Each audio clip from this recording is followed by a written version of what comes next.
안녕하세요. 반갑습니다. 최진석 작가입니다.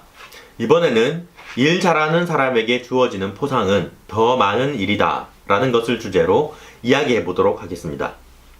이 문구의 출처는 해민스님의 저서 멈추면 비로소 보이는 것들에 나왔던 한 문구입니다.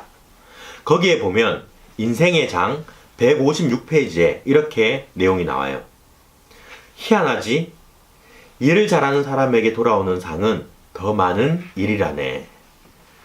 그리고는 여기에 대한 이제 부가 설명이 나와 있지는 않은데요. 이에 대해서 제 견해를 다는 방식으로 이야기해 나가고자 합니다. 우리가 어떤 일을 할 때 사실 빨리 하고 이제 쉬거나 더 안 하고 싶어서 열심히 하는 경우도 많잖아요. 그런데 그런 사람에게는 일을 더 많이 줘버린다는 거예요. 반대로 저 같은 강사의 경우에는 일이 많은 게 오히려 좋겠죠. 그럴수록 많이 버니까요. 그런데 생업이 강사인 사람에게 재능 기부 의뢰만 계속 받게 된다면 그건 역시 곤란하고 힘든 상황으로 볼 수 있습니다. 예전에 어떤 일이 있었냐면 제가 유명한 문학인을 잠시 모신 적이 있어요. 그때 어디서 원고가 들어왔었는데 재능 기부 형식으로 부탁을 받은 거예요. 그때 그분이 확 화를 내더라고요. 그리고 전화를 확 끊었어요. 당시에 저는 이해가 잘 안 갔습니다. 왜 저렇게 불친절하게 응대하지? 그래도 하나 이렇게 써줘도 되지 않나? 시간이 조금 더 흐른 후에야 그 마음을 이해할 수 있었습니다. 만약 그때 그 문학인이 재능 기부를 다 받아들였더라면 지속적으로 그런 연락이 왔을 우려도 있고 또 안 그래도 가난한 직업이 될 수 있는 길에 더 어려운 상황에 처할 수도 있었겠지요. 또한 비슷한 처지의 다른 문학인들을 위한 배려였을 수도 있습니다. 마침표 하나를 찍는데도 모든 신중을 다해서 글을 쓰는데 그런 노력에 대한 대가가 재능 기부라는 이름으로 열정페이를 지불하게 되는 상황이지요. 제 친구 중에서는 일을 몹시 열심히 하는 친구가 한 명 있습니다. 어느 정도로 열심히 하냐면 대학을 졸업하고 공기업에 입사했습니다. 그런데 맞선임이 일을 제대로 안 가르쳐주고 이제 보직을 바꿔버리는 바람에 누군가에게 제대로 이렇게 물어볼 수도 없고 자기가 책을 사서 연구하고 밤새도록 일을 하는 거예요. 엄청난 책임감이죠. 심지어 침낭을 사서 회사에서 잠을 자고 집에는 이제 거의 손꼽을 정도로만 들어가면서 일을 했습니다.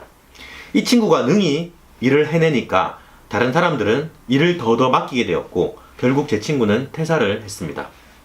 이 친구는 어딜 가나 그렇게 열심히 하는 거예요. 얼마 전에 만났을 때는 살이 빠져 있길래 순간 항암 치료를 받고 있는 줄 알고 깜짝 놀랐어요. 그만큼 살이 많이 빠져 있었거든요.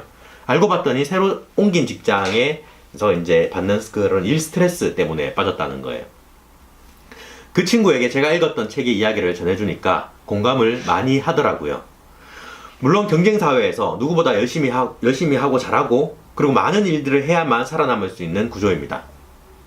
하지만 자신의 몸과 마음을 해치면서까지 그 일을 감당해서는 안 된다고 생각합니다.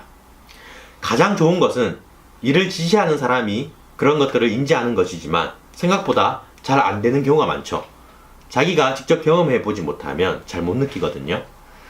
그냥 일 잘하니까 계속 시키는 거예요. 그러다가 그 사원이 나가버리면 너무 공백이 큰 거예요. 사원을 다시 뽑아야 하고 처음부터 교육을 시켜야 하니까 시간적, 금전적 손실이 커지고 그리고 회사에서는 오래 일하는 사람이 또 없으니까 업무 능숙도가 떨어지는 거예요. 그런 상황이 반복되면 기업의 성장에 큰 지장이 따릅니다. 그래서 저는 이 해민스님의 말씀에 대해서 이렇게 생각을 정리해 봅니다. 자신이 능히 감당할 수 있다면 최선을 다해서 해라. 자신의 앞날에 대한 보장이 안 하는 것보다 훨씬 가능성이 높다. 다만 그렇게 일해서 장기 지속적으로 할 수 없다고 판단되고 몸과 마음을 상하면서까지 하고 있다면 눈치 보이고 욕먹더라도 너무 많은 것을 감당하지 마라. 일을 못하면 더 일을 안 시키게 된다. 천천히 가는 게 결국 오래 가는 길이다 라는 점입니다. 네, 감사합니다. 지금까지 최인석 강사였습니다. 하하하하하하하.